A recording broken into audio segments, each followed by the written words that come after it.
piloting what? I was piloting a Lunalight, Handtraps, Psy-Frame pile of cards. This one is actually part of the first turn combo. So I make Time Thief Redoer, who's a psychic, and I summon the Psy-Frame Link monster, Psy-Frame Lambda. So when you summon this with 2 monsters, you can use its effect to banish itself until the end phase, but also, since a psychic monster was banished, I can trigger Lambda to search Gamma during the end phase. So not only does my opponent have to combat my board, they also have to deal with the Gamma in my hand. That's so good. Yeah. But what if we did the same thing with Crystal Beasts? Howdy y'all, NESHY Nick Anktel here. So as we all know, the biggest choke point when playing Crystal Beasts is when you activate Crystal Bond. You know, you always want to convert the Crystal Bond into monsters, because once you stick a Pegasus on the field, you know, it doesn't matter where it's at. It could be in the graveyard, you blessing it back, in the Spell and Trap Zone, you promise it, or bounce it back with Conclave. There's so many ways to get Pegasus back in your hand and summoning once it's on the field, but you need to get out of that deck first. So how are you going to make it so that Crystal Bond always resolves? You could play Called by the Grave to get Ash out of your way, but that doesn't really help us when we're staring down a board with a negate or 2. So the correct answer, I'll give you a hint, it's one of the most popular hand traps that was played in the Remote Duel Invitational this last weekend. Psy-Frame Gear Gamma. That's right, he's awesome, he's here to help us resolve Bond, and if it's our turn and we activate Bond, then that's pretty good. We have a lot of advantage with Psy-Frame Gear Gamma if we're able to stop an Ash Blossom or an opponent's negate. But I want to take it a step further and actually search it out, much like Noah Bagelman's Psy-Frame Lunalight deck from the Pro Play Tour Invitational. Shoutouts to Noah. He's one of the guys that first got me in the game competitively. He's an awesome dude. I'm a big Noah fan. If you guys are hyped for these Crystal Beast combos, make sure to subscribe for more Crystal content and join the Crystal Beast Duelists so you don't miss out on the Crystal Beast conversation that's happening. So, if you're going to skip ahead to the deck profile at the end, here's a warning. This deck list has too much spice for the average duelist.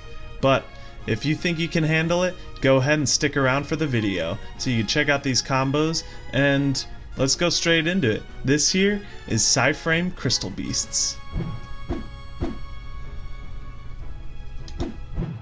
So here we are on Dueling Book. I have 3 combos to show you. The first one is with Crystal Bond and Crystal Promise. So we're going to start off by activating Crystal Bond, adding Sapphire Pegasus to our hand, and then putting Ruby in our back row. Sapphire Pegasus is going to put another one in our back row. Promise the Ruby, hope it doesn't get Cosmic Cyclone. And then we're putting Zenith in the back row off of the second Pegasus's effect. We're going to overlay into Redoer first so that if we get in a beard, we at least keep a Redoer.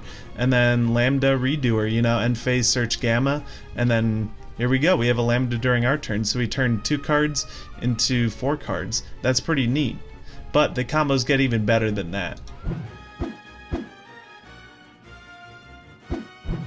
So you can see we're running the Chaos Engine in this deck, but this next one is going to be Sapphire Pegasus and Parallel Exceed. So we're going to start off by normal summoning our Sapphire Pegasus and then putting Zenith in our back row. Zenith is going to summon out the Cobalt Eagle, adding Rainbow Dragon to our hand, or Rainbow Dark Dragon. We had both so that we could have consistency with Chaos Space, right? It's a good Chaos deck. And that gives us Lambda right there. And then Exceed just summons from hand, giving us another Exceed. And then we have Lambda Redoer again to get Psy-Frame Gear Gamma during our turn. And that's the second combo. Now this last combo is the nuts. So it contains Sapphire Pegasus and Chaos Space.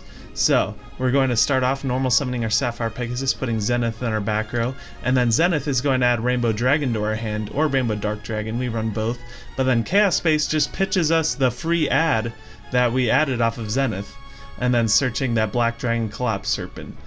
Isn't that crazy? It's almost like Crystal Beasts have like this much synergy with Chaos. So then we're going to link off the Black Dragon for Striker Dragon. We're not running Boot Sector Launch, but it's just so we could get the search with White Dragon Wyvern Buster. We're actually going to overlay into Redoer too as our 5th summon, just to get around Nibiru. You know, if we do get Nibiru, we at least keep a Redoer.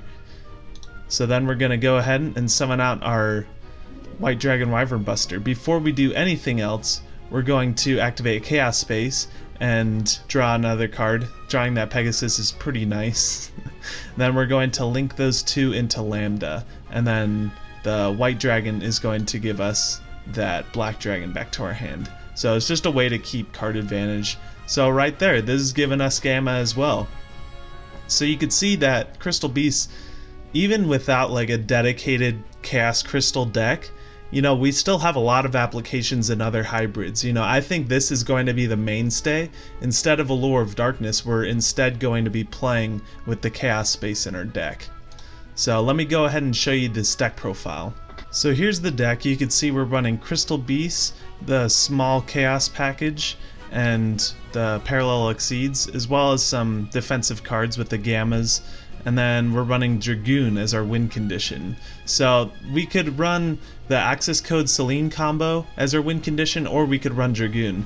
They actually run about the same amount of bricks, because think about it, the Red Eyes Fusion, Dark Magician, and Red Eyes Black, that's the same thing as the Researcher and 2 Effect Veilers, right? I mean, the Veilers do count as like defensive cards, but at the same time, I'd rather run better defensive cards. You know, there are better options out there. Effect Veiler's fine, but I mean, I think Dragoon just has a way higher impact than Access Code Talker. We have triple Zenith, triple Sapphire Pegasus, 1 Eagle to search off Zenith and play around. There could be only one if we run into that. 1 Ruby Carbuncle, 1 Dark, 1 Light, and then 1 Light, 1 Dark. And then we're running Chaos Creator. This is something I was talking with Kwanzi about for a little bit, but like, Chaos Creator is pretty sweet because it recycles your banished cards back into your deck and really helps in a grind game. It's like Nemesis, kind of like how Terrence plays Nemesis in his build, but I like the 1 Chaos Creator that you can search off Chaos Space, and you can summon back a banished Zenith. So that's really good for OTK. We have the triple Exceed, just a quick and dirty rank 4 right there, or Lambda if you really want to. Psy-Frame Gear Gamma that we could search off of Lambda. Nibiru's, just the really strong hand trap, really impactful, and it's a light too. So I wanted to play hand traps that are lights so that you could pitch them off Chaos Space and makes it more live. So you could run DD Crow as another option. We run the 1 driver and the 2 other vanillas. Keep in mind, these are darks and this is a light. If you open Chaos Space driver, that's actually super good because you just pitch the driver and then Gamma can still activate from hand, summoning the driver from your graveyard. So drawing driver isn't that bad if you draw Chaos Space with it. Obviously you don't really want to pitch the Dark Magician and the Red Eyes Black Dragon, but if you're in a pinch, it's always there. You have the triple bridge, triple bond, and then the Crystal Toolbox with the 2 Conclaves, double Promise, 1 Blessing. You could run 41, run the 3rd Conclave, or you could cut Conclave down to 1 and just play like an Upstart or a Hornet Drones. Then we have triple Chaos Space and then the 1 Red Eyes Fusion. So the side deck is really just more options that you have. This is like stuff I would probably run in a side deck, but then you also have Psy-Frame Gear Epsilon and Delta as side deck options that you could search off Lambda depending on the matchup. And then here's the package for Selene Access Code. We are running Access Code in our extra deck already, but here's kind of like the small package. You could even just run 1 Veiler. But as you can see, it still takes up a lot to run this package over Dragoon. Like Dragoon, you need 1, 2, 3, 4, 5 cards, and this needs 5 cards as well, or 6th if you're counting the 2nd Effect Veiler. So I pretty much just chose the more impactful option. And right here we have Dweller, Baguska, Tornado, Redoer, and Chidori as our rank 4s. These are just really good rank 4s. What's cool is that Exceed is also a wind, so that's good for Chidori and just good spot removal. Access Code, one of the best rank 4s in the game. Saryuja is particularly crazy in this deck because we run so many bricks in this deck. I'm not gonna kid you guys, we run a ton of bricks and I hate it. But Saryuja is able to put those bricks back, and this deck is really good at turboing out Saryuja. If you just open Pegasus and Chaos Space, that gives you Saryuja right there. There are just so many ways to get there, and it's really easy to do that and just put back your bricky cards and exchange them for cards that are going to end on Lambda Redoer. We're running the Nightmares because the Nightmares are just really good generic discards and good rank, good link 2s. We're running the Lambda, Verte Anaconda, Striker Dragon, Omega. He's really greedy. You don't need to run Omega. He's very win more, but in a world of Dogmatica, he's not bad because you can put back the other. Like if they're gonna Maximus you, it's not bad. And the one Dragoon. So that's the deck. Hope you guys enjoyed it. Hope it wasn't too spicy for y'all. And I hope this gives you a little bit more insight on how Chaos Space is going to work with Crystal Beast when Zenith comes out. You know, I think this is where the potential is going. I do like Allure, like being able to exchange your cards for other defensive cards, but at the same time, we only have one normal summon. So we have a very limited ceiling as of where we're going to go because we only have the one normal summon with Sapphire Pegasus, and then obviously Blessing Promise, but you're not really loading your graveyard with cards because you only have one bond, one normal summon per turn. So what I think was the cool move was increasing the ceiling through these special summons with Black and White Dragon, the baby Chaos Dragons. You know, I think that's really sweet because we're able to link climb higher without having to run cards like Crystal Beacon that are just terrible on their own without Crystal Bond. So I hope you guys see that reasoning a little bit. If you want to kind of theory craft that a bit more with me, I'm always down. Just shoot me a DM.